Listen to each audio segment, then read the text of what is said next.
Hey everyone, I'm Graham, and I'm here to give you a little bit of confidence. Confidence is learning to see yourself the way God sees you. When you're confident, you don't just sit around waiting for something to happen. No, when there's a game to be played, you get off the bench and play. When there's a challenge to be met, you face it head on. When there's music to be played, you get in the mix, grab an instrument, and make some noise.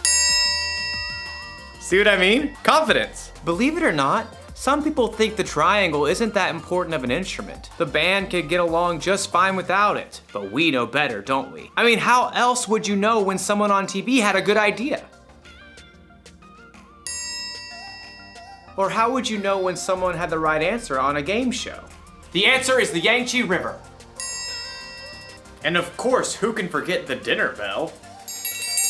Come and get it! Sometimes something that doesn't seem important can make a big difference. And in today's story, we'll see how God used someone who didn't think he was important. And that someone's name was Gideon? Right, Gideon. See you in a bit. The Bible. It's 66 books of history, stories, letters, and poetry that fit together to form God's one big story. The epic adventure of how He created us and loves us so much that He made a way to rescue us. As we travel through the Bible, from Genesis to Revelation, we discover people who met God and found their lives changed forever.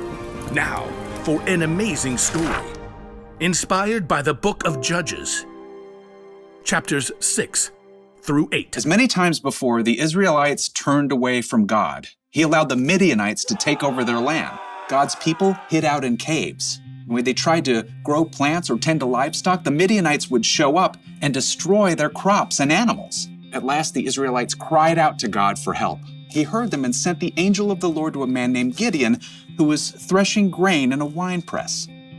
Mighty warrior, the Lord is with you. All Gideon could do for a moment was stop and stare. Pardon me, sir. You said the Lord is with us? Then why has all this happened? The Lord has deserted us. You are strong. Go and save Israel from the power of Midian. I am sending you. Pardon me, sir, but how can I possibly save Israel? My family is the weakest in the tribe, and I'm the least important member. I will be with you. Even with a direct message from the Lord, Gideon was still nervous about the whole thing. Give me a special sign. Then I'll know it's really you talking to me. So God gave Gideon a sign, sending fire to burn up meat and bread. God's spirit was with Gideon, and when the Midianites and the Amalekites gathered to attack, Gideon sounded a trumpet for the Israelites to follow him. But even as the army gathered, Gideon once again pleaded to God for another sign. God responded by letting dew fall on a fleece, and then on the next day, only on the ground surrounding it. Okay, I've got it. Thank you. At last, Gideon was convinced God wanted to use him. He camped with 32,000 men at the spring of Harod and prepared for battle. Here, God spoke again. I want to hand Midian over to you, but you have too many men. Too many? Israel might brag, my own strength has saved me. Announce to the army, those who tremble with fear can turn back. Gideon did just as the Lord instructed. There, Lord. 22,000 men have gone home. Only 10,000 left to fight. There are still too many men. Have you seen the Midianite army? Take the men down to the water. There I will reduce the number of them for you. Even though it must have worried Gideon to lose more of his army, he did just as the Lord said. Field trip to the lake, everyone! At the water's edge, the Lord said, Some men will drink the way dogs do. They will lap up the water with their tongues. Separate them from those who get down on their knees to drink. Gideon watched carefully. Most men got on their knees and drank directly from the water, but 300 men cupped the water in their hands and lifted them to their mouths to lap.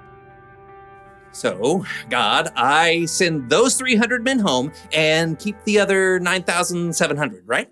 With the help of the 300 men who lapped up the water, I will save you. Let all the other men go home. Oh. Okay. Yes. Gideon sent home every single person in the army except those 300 men. Get some sleep. Tomorrow we will figure out what's next. That night, the Lord spoke to Gideon once more. Get up. What? Oh, I'm awake. Gideon stumbled out of his tent. Below, the campfires and torches of the enemy armies covered the entire valley. So many. Like a swarm of locusts. Go down to the camp. Listen to what they are saying. After that, you will not be afraid to attack. Wondering if he might be dreaming, Gideon snuck down the mountain to hover in the shadows at the edge of the camp. He could hear voices from a nearby tent. I had a dream.